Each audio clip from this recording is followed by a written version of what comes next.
I have been looking and I've been reflecting on the state of the church in Africa, the political scene and the marketplace. And I am convinced that we have too many children leading churches, too many children leading the political space, and too many children at the marketplace. What are the signs of a child? Welcome to Like Christ Always. In this video, Archbishop Duncan-Williams talked about the challenges bedeviling Africa. One of which he said is when children are in position of leadership. Talk leadership in our marketplaces, in churches, and in other institutions. And while speaking, he talked about the signs that when you see these signs, know that this person is a child. I need to watch this video and understand the sign of a leader and why you must grow up even as a Christian. You can be part of the discussion, make your comment, like our videos, and for more update, please subscribe to our channel. Till we meet again, remain like Christ always. God bless you. What are the signs of a child? And the difference between a child and a son, and what does a son means? A son is one that has come of age. A son is one that is mature. A child is one that pays attention to everything they hear and they feel and they see. Children cry over everything, offended over everything, settles scores with everyone that has hurt and offended them. Always talking about the same thing over and over again. But those who have come of age, have learned to overlook things and to accept that life is what it is. You have to learn to dwell and you have to learn to accommodate the human nature. Somebody said to me, how do you deal with betrayal? How do you deal with betrayal? And I said, betrayal is part of the human nature.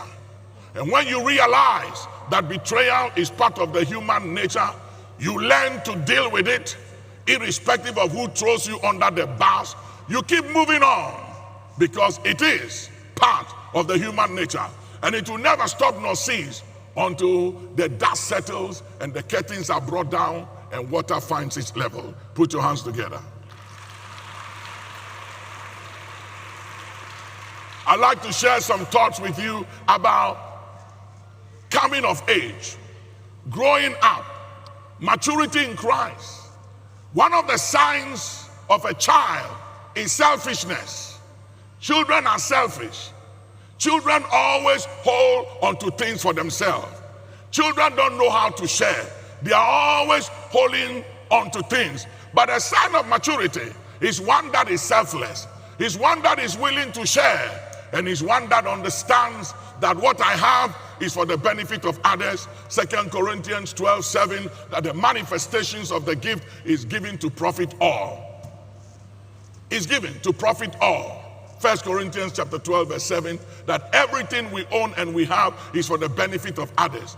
That is an understanding that one that is of age and one that is mature has. That I understand that giftings, skills, times, and resources is given to me for the benefit of others, that it is never given to me for me. Children always hold on to things and think it's mine, it's mine, it's mine. But when you come of age, you realize, ladies and gentlemen, that nothing you own and nothing you have is yours. For we are students and stewards of everything, possessors of nothing. Nobody has anything in this world. The Bible said, what have you that you do not receive? And why then do you act as if you did not receive it? You are a possessor of nothing, but a steward of everything. Everything you own, whether it's brilliant, time, resources, giftings, skills, is not yours. It's given to you to profit others. It is said that no human being is useless who enhances the life of others. No one is useless who adds to the good of others. Everyone in this life has something to offer. And anyone who makes available what they have for the profit and the benefit of others is not useless. You are only useless when it is about you. You are only useless when your time, your resources, your skills, and your giftings, and everything you have is for your own profit and benefit, and not the profit and the benefit of others. That makes you useless, because ignorance of a purpose results into abuse. Today, I challenge you, whoever you are, hearing the sound of my voice, it's time to grow up, and you must look at the signs of maturity.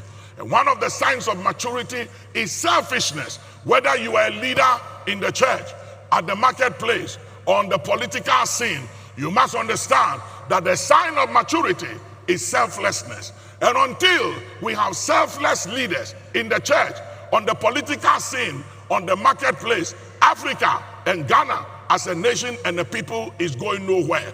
It is selfless people who appreciate and understand the reason for their being, that you have come into the kingdom, like Mordecai said to Esther, for such a time like this, to contribute and to carry out and to deliver and perform a duty for the good and for the benefit of others.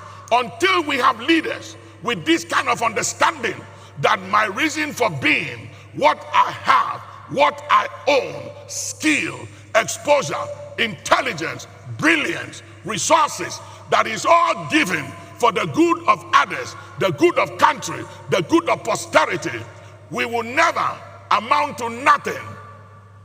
We need to have that understanding and clarity, irrespective of who we are, where we stand, where we have been, the family we were born into, the kinds of exposure we have, that a day will come when each one of us will give an account of what we did with the time given to us, with the resources and the skills and the opportunity we had in life. We will account for it. Nobody, none of us here is giving anything for our personal benefit. It is always for the benefit of others. It is always for the benefit of country. It is always for the good of others. And until we have this understanding, we will struggle and we will keep moving year after year, wandering in the wilderness like the children of Israel. The journey from Egypt to the land of Canaan was a journey of 11 years, 11 days. And the journey of 11 days became a journey of 40 years, because a generation missed it. A generation did not understand that the journey and the purpose for which they were set free from the captivity of Egypt was not about them, but it was about their children and their children's children. When we miss our reason for being, when we miss why we are here, why we are blessed, when we forget that we are strangers in this world, when we forget that we are stewards and not possessors of anything, we make mistakes, and the mistakes we make will cost not just us, but our children and our children's children. But I pray for everyone hearing the sound of my voice, that you will live a life that is worth living, a life that impacts others, a life that makes a difference in the life of others, a life that enhances posterity, a life that enhances generations yet unborn. That when you leave this world, it shall be said that once upon a time, one like your kind and your type did live, and you made a difference in your world. And you are the reason why the world is a better place than it is today.